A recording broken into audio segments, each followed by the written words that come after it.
जय श्री कृष्ण। भक्तों, जन्माष्टमी पर अगर आपने यह उपाय कर लिया तो मैं ईश्वर की सौगंध खाता हूं, आपके घर से गरीबी दूर भाग जाएगी, आप रातों रात माला माल हो जाएंगे। मैं भगवान कृष्ण की सौगंध खाता हूं। इस वीडियो को अंत तक देखें। आपका भाग्य चमक जाए तो मुझे बताना, लेकिन वीडियो पूरा ही देखना। एक लाइक जरूर करें अगर आप भगवान कृष्ण से प्यार करते हैं, लड्डू गोपाल से प्यार करते हैं, राधा रानी से प्यार करते हैं तो एक लाइक जरूर करना। मित्रों, जन्माष्टमी बार बार नहीं आती, सच्चे दिल से कमेंट बॉक्स में लिखें राधे राधे, जय श्री कृष्ण।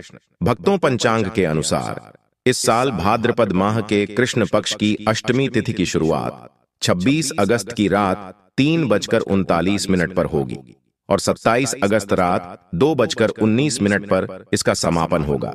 ऐसे में 26 अगस्त 2024 के दिन कृष्ण जन्माष्टमी का व्रत रखा जाएगा।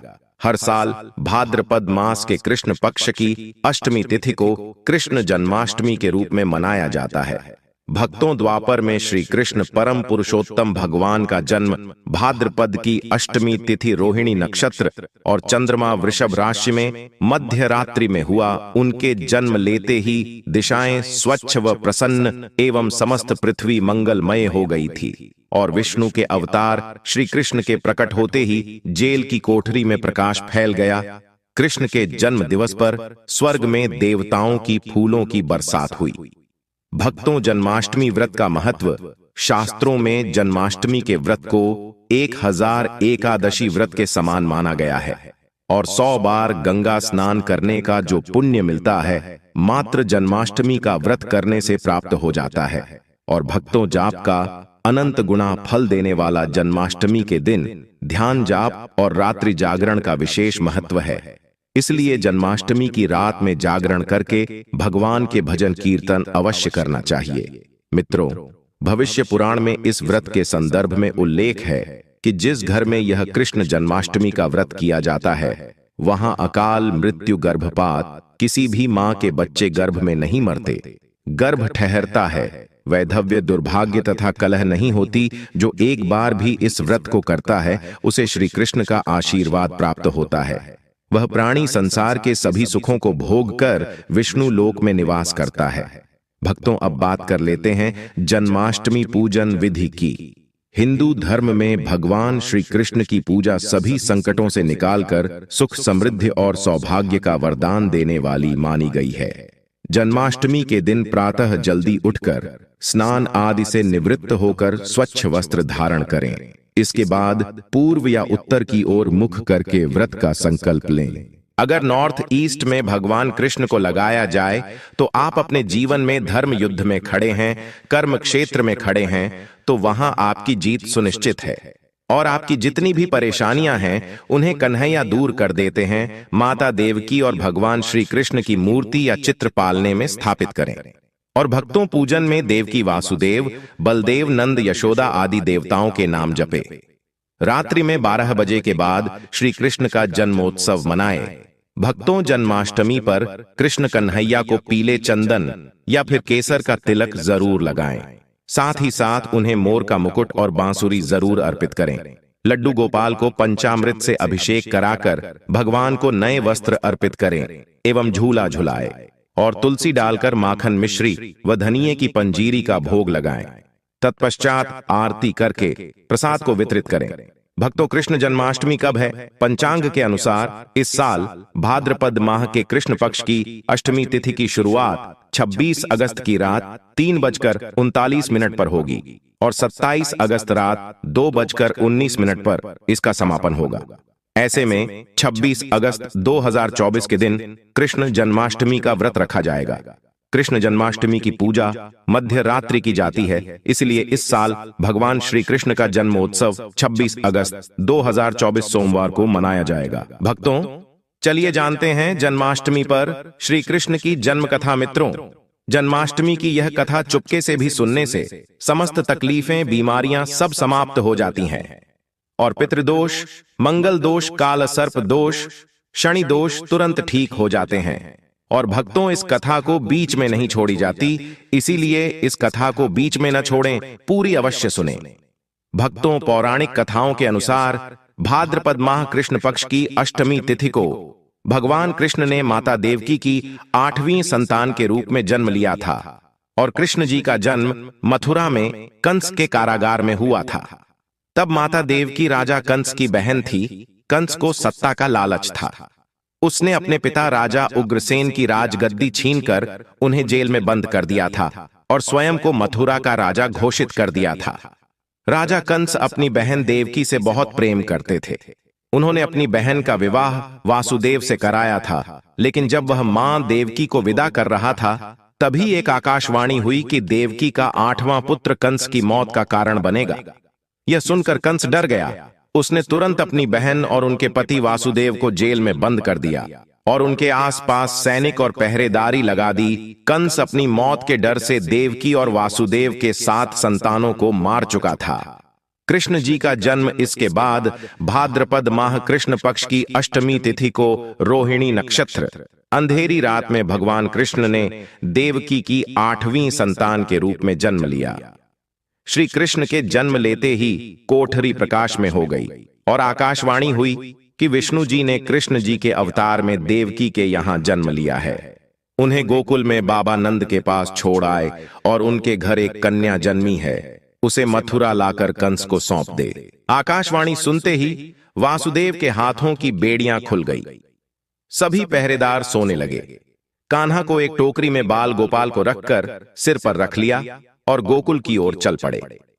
कान्हा को गोकुल धाम ले जाने में वासुदेव को कई मुसीबतों का सामना करना पड़ा।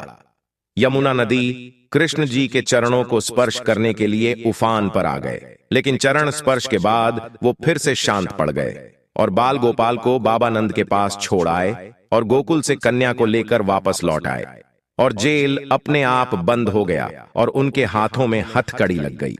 तब भक्तों कन्या के रोने की आवाज सुनते ही सभी पहरेदार उठकर कंस को बताया।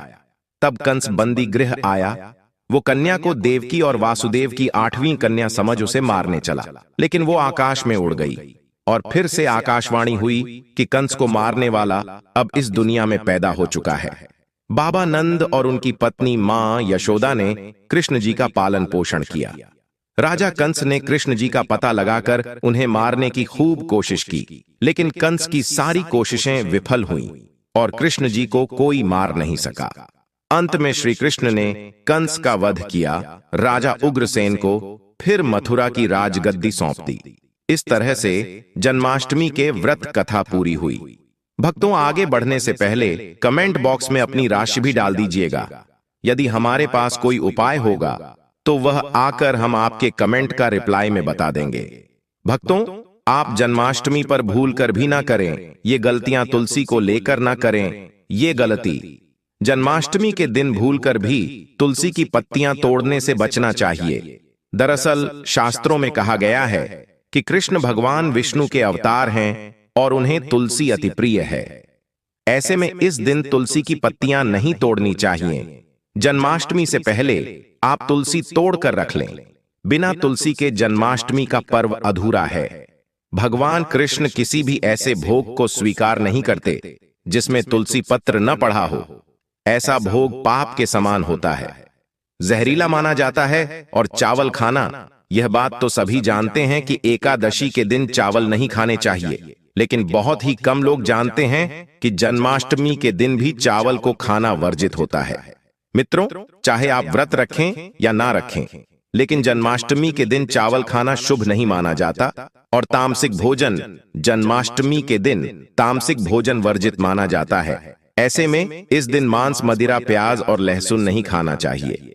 भक्तों, इस दिन गलती से भी लहसुन प्याज का खाना कभी मत बनाना, क्योंकि राहु केतु के कारण ही लहसुन प्याज की उत्पत्ति हुई है और भगवान विष्णु और राहु केतु के बीच में भीषण शत्रुता होती है। भगवान कृष्ण के लिए सभी भक्त एक समान होते हैं। ऐसे में इस दिन किसी भी व्यक्ति का अनादर करने से बचना चाहिए। एक बार भगवान कृष्ण के भक्त ने एक व्यक्ति का अपमान कर दिया था। उसी क्षण भगवान कृष्ण ने अपने भक्त को श्राप दिया था। इसीलिए किसी का भी अपमान न करें और भक्तों, कृष्ण जन्माष्टमी पर भूल से भी गाय को सताना नहीं चाहिए। गाय भगवान कृष्ण को बहुत ही प्रिय है, क्योंकि कृष्ण अवतार में उनका पालन पोषण एक ग्वाले के घर में हुआ था। ऐसे में जन्माष्टमी के दिन किसी भी गाय और बछड़े को भूलकर भी नहीं सताना चाहिए। भगवान कृष्ण गाय को सबसे प्रिय मानते हैं, गाय माता को सबसे ज्यादा प्यार करते हैं, इसीलिए गाय को इस दिन रोटी फल वगैरह मिठाई अवश्य खिलाएं। और दोस्तों, जन्माष्टमी के दिन केवल सात्विक खाना खाएं। जन्माष्टमी व्रत में दूध और दही जरूरी है। व्रत के दौरान ताजे फलों के शेक, लस्सी, छाछ या दूध का सेवन कर सकते हैं और नारियल पानी पी सकते हैं। जन्माष्टमी के दिन पेड़ों को काटना भी अशुभ माना जाता है। दोस्तों, श्री कृष्ण हर चीज में बसते हैं और हर चीज उनमें बसती है, बल्कि हो सके तो इस दिन ज्यादा से ज्यादा पेड़ लगाने चाहिए। इससे घर और परिवार में सुख और शांति बनी रहती है। भगवान कृष्ण सदा पीपल के वृक्ष में रहते हैं। पीपल वृक्ष पर जन्माष्टमी पर जल अवश्य अर्पित करें, इससे वह प्रसन्न जल्दी होते हैं। भक्तों, जन्माष्टमी के दिन ब्रह्मचर्य का पालन करना अनिवार्य होता है। इस दिन पूरे पवित्र मन से भगवान की पूजा करनी चाहिए। कम से कम इस दिन पत्नी से दूर रहना चाहिए। जो पति पत्नी जन्माष्टमी पर एक दूसरे से दूर रहते और संयम और नियम का पालन करते हैं, तो उन्हें एक सुशील और सुंदर पुत्र की प्राप्ति होती है। और ऐसे बालक का मुख भगवान कृष्ण की तरह होता है और शरीर भगवान कृष्ण की तरह कोमल होता है। भक्तों, जो लोग इस दिन व्रत रखते हैं, तो उन्हें रात में 12 बजे से पहले अपना व्रत नहीं खोलना चाहिए। उससे पहले व्रत खोलने से पूजा का फल नहीं मिलता है और व्रत भी अधूरा माना जाता है। भक्तों, आप जन्माष्टमी पर करें इन मंत्रों का जाप। भगवान कृष्ण की कृपा से आपकी समस्त गरीबी दूर हो जाएगी। आप धनवान हो जाएंगे, मालामाल हो जाएंगे। आपके घर में राधा रानी की कृपा बरसेगी और माता लक्ष्मी की कृपा बरसेगी। मित्रों, श्री कृष्ण मंत्र क्रीम कृष्णाय नमः भगवान श्री कृष्ण के इस मंत्र का जाप करने से धन धान्य की प्राप्ति होती है। ऐसे में जन्माष्टमी के विशेष अवसर पर इस मंत्र का जाप करने से साधक को शुभ फलों की प्राप्ति होती है। हरे कृष्णा कृष्णा कृष्णा हरे हरे, हरे राम राम राम हरे हरे करने से भगवान कृष्ण के कान खड़े हो जाते हैं। वह भक्त की पुकार अवश्य सुनते हैं। कम से कम इसका जाप 21 बार अवश्य करें, या फिर 108 बार भी आप जाप कर सकते हैं। बहुत ही शुभ माना जाता है। भक्तों, jन्माष्टमी पर जो स्त्री भगवान लड्डू गोपाल को झूला झुलाती है, उसे अनंत काल तक बांझपन का सामना नहीं करना पड़ता है। भगवान लड्डू गोपाल की कृपा से ऐसी स्त्री को सुंदर पुत्र की प्राप्ति होती है। मित्रों, जन्माष्टमी पर मोर पंख अवश्य लाएं और मंदिर में स्थापित करें और भगवान कृष्ण की बंसी जन्माष्टमी पर अवश्य लेकर आए। अगर आप व्रत रख रहे हैं तो भगवान लड्डू गोपाल के खिलौने आदि जरूर लेकर आना चाहिए, इसे लाना मत भूलना। और जन्माष्टमी पर कौड़ियां आप ला सकते हैं, भगवान कृष्ण की स्थापना कर सकते हैं। दोस्तों, इस दिन गलती से भी किसी भी व्यक्ति को गिफ्ट के तौर पर भगवान कृष्ण को उपहार में कभी मत देना। इससे घर की लक्ष्मी रुष्ट हो सकती है। और जन्माष्टमी पर सोने, चांदी, तांबा, पीतल की खरीदारी आप कर सकते हैं, बहुत शुभ माना जाता है। जन्माष्टमी पर पालना अवश्य लेकर आना, इसमें लड्डू गोपाल जी झूला झूले। भक्तों, जन्माष्टमी पर तुलसी माता के सामने भगवान कृष्ण के 4 नाम जैसे गोपाला, गोविंदा, देवकी नंदन और दामोदर पुकारे और साथ ही ओम नमो भगवते वासुदेवाय नमः मंत्र का जाप करें। ऐसा करने से सभी समस्याएं दूर हो जाएंगी। माता तुलसी आपके घर को धन धान्य से भर देंगे। जन्माष्टमी के दिन भोग में मक्खन के साथ तुलसी दल जरूर डालें और वह भगवान कृष्ण को अर्पित करें। मित्रों, जन्माष्टमी के शुभ अवसर पर नमक का विशेष उपाय अवश्य करना चाहिए। दोस्तों, मैं ईश्वर की सौगंध खाता, नमक का यह उपाय करने से आपके समस्त पाप नष्ट हो जाएंगे, गरीबी दूर हो जाएगी, आपकी नौकरी लग जाएगी और संतान प्राप्ति हेतु व्यापार चलाने के लिए भी यह उपाय जरूर करें। भक्तों, हम भी नमक का यह उपाय जरूर करते हैं। मैं ईश्वर की सौगंध खाता हूं। अगर आपने यह उपाय कर लिया तो आपको करोड़पति होने से कोई नहीं रोक पाएगा। भगवान कृष्ण का विशेष आशीर्वाद मिलेगा। दोस्तों, उपाय है एक नमक का पैकेट, 50 ग्राम सूखी लाल मिर्च, 500 ग्राम चावल, 100 ग्राम उड़द की दाल, 250 ग्राम आटा और 11 रुपये की दक्षिणा तथा एक पानी की बोतल और 5 रुपए के काले तिल। बस इतनी सी सामग्री एक थैली में एकत्रित कर लें। भक्तों, उसके बाद किसी भी गरीब बुजुर्ग या गरीब महिला को चुपके से दान दे दें और पीछे मुड़कर न देखें, घर को वापस चले आए। भक्तों, आप यकीन मानो, गुरु परंपरा से प्राप्त यह माह उपाय आपकी काया पलट कर रख देगा। आपकी दिन दुगनी रात चौगुनी तरक्की करेंगे। भक्तों, ये उपाय हम भी जरूर करते हैं। पौराणिक पुस्तक और शास्त्रों में लिखा उपाय आज हम आपको बता रहे हैं। यह उपाय जन्माष्टमी के दिन जरूर करें। मैं ईश्वर की सौगंध खाता हूं, आपका भाग्य उदय हो जाएगा। दोस्तों, ये उपाय में हर जन्माष्टमी के दिन जरूर करना चाहिए। अब भक्तों, बात कर लेते हैं कृष्ण जन्माष्टमी पर लड्डू गोपाल की पूजा कैसे करें। भगवान श्री कृष्ण के जन्म